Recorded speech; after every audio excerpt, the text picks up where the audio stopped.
Welcome to another amazing 5-minute auto pairing. So MarkBorg and 1848.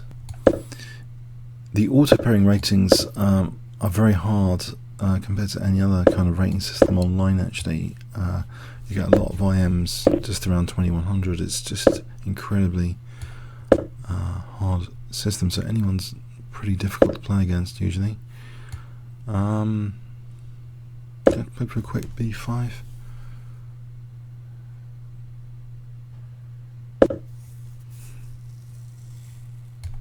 Try and sharpen things up.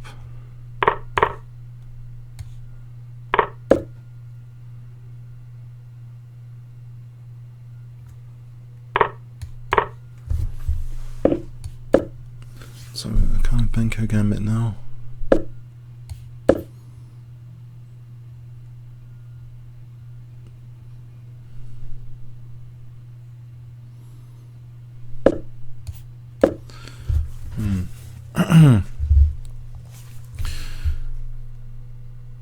And King F8 I mentioned in over the board game recently to sort of not have to worry about.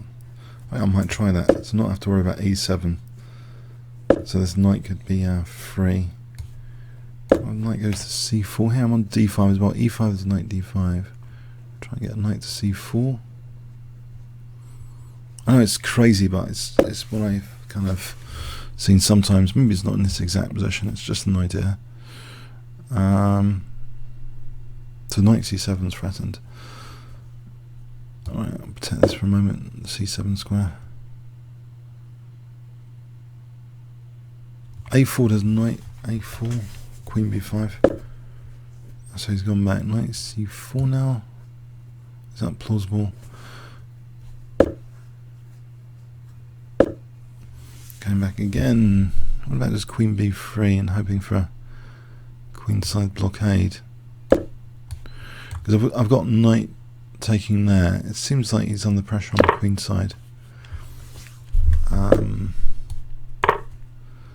if I get this knight to C4, that could be quite interesting. I'm hoping that's interesting, getting a knight to C4 here.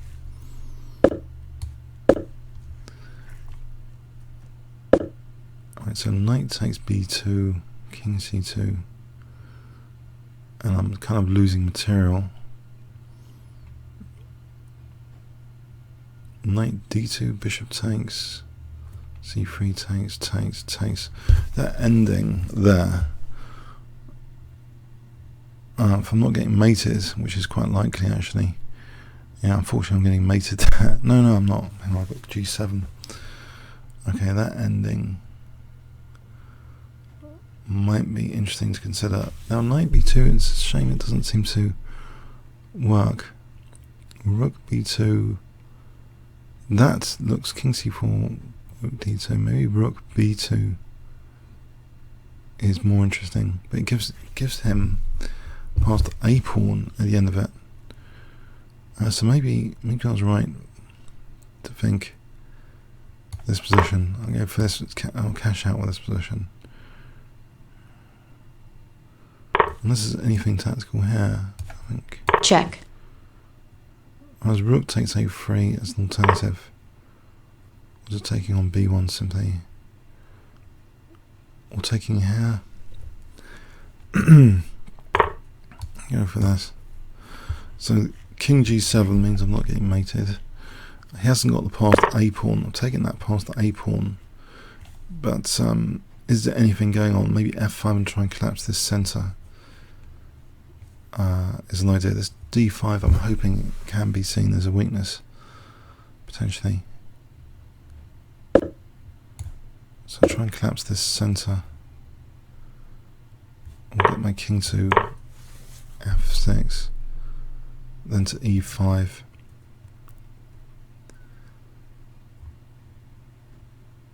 And if I prompt C4, well, he's weakening some squares. Okay, get my rook, be useful, going around here. I'm going to test that. I mean, it's also rook d1, just the time. Alright, let's test something like f4. Nope. If I tie the king is kind of awkwardly tied to d5 right now. Now if rook e6, rook d2 maybe. F4 is always rook e4. King f6 is always rook e6. What about putting a pawn here? Is that an idea? If I put a pawn there, or is that useless? Is he going to some sort of zugzwang? If his king moves, then that'll drop. If his rook moves, okay. That seems like an energetic move, questioning actually if I've done the right thing. What about rook f1 for a moment? So rook e3, maybe f4. So rook e4, rook f3, rook d3, rook h3, rook h1 to h3. Have I got time for this? Try and nab a pawn. Yeah, it's a bit of an ending grind from the Benko gambit. I know it's a bit crazy, but trying to grind this ending. But if his king comes over here, it's going to be dangerous. Maybe it's time for h5. So actually, if I'm putting pressure on there, then okay. There's rook e5. Right, if I play rook e5, I'm keeping an eye on things. It means also, no, king f6. Or what about rook e3? Isn't that just winning f3? His king's too far. That pawn will be amazing. So I win f3. Hang on. There's rook e3. It's rook e1. So I protect e7 like this. I've got f3 Check. now. So even here, I think it's too slow to take that. I'm just taking queen my pawn. Surely? Check. Too slow. Yeah.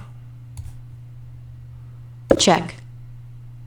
I don't believe Check. this. I think my king just comes over.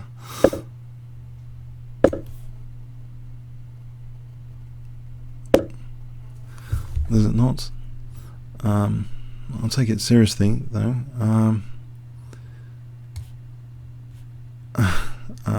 Check. Yeah, just maybe check king c7. Has he really got a point there? I just play king e5. King c7. I can't see it. King d5. His pawn's still going to be pinned. I think one of the pawns is going to drop. King c7, king d5. This pawn's pinned. No, it's not pinned. Oh my word. Well, there's queen c6. As long as I don't give a stalemate. Queen c6 there. Check.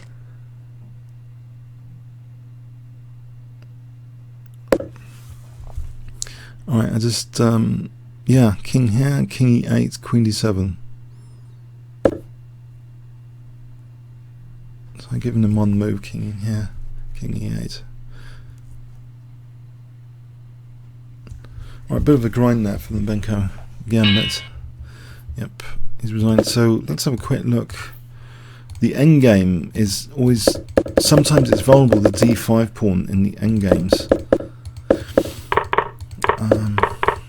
So yeah, white's technically of course better a pawn up. So I played this odd king f8, which I've been meaning to try out sometimes if I ever play the Benko gambit again. So I managed to try that out here.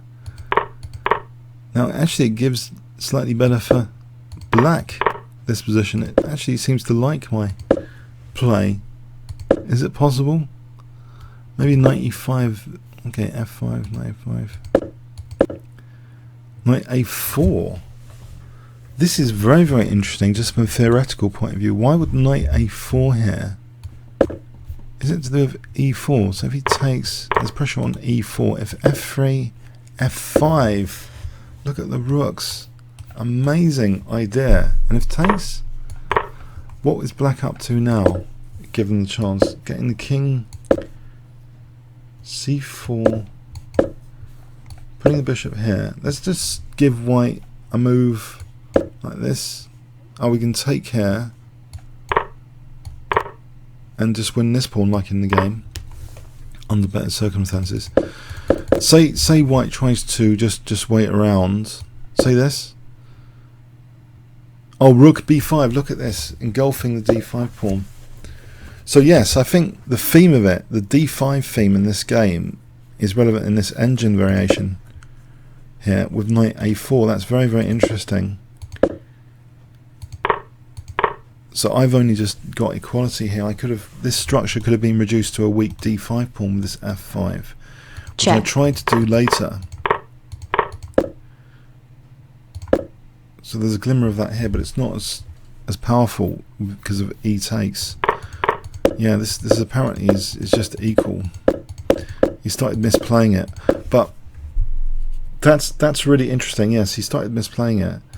If we just go back again though, why wasn't there, one other question, why wasn't there an e takes f5 idea in the engine line with knight a4?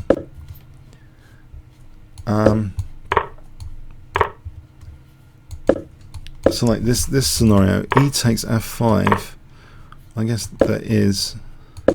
It's just that it seems maybe more convenient after c4. Yeah, as soon as the a5 square is not controlled, to go for this d5 pawn.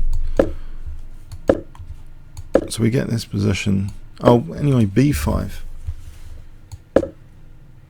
Then taking here, taking on d5. See, there's more central pawns.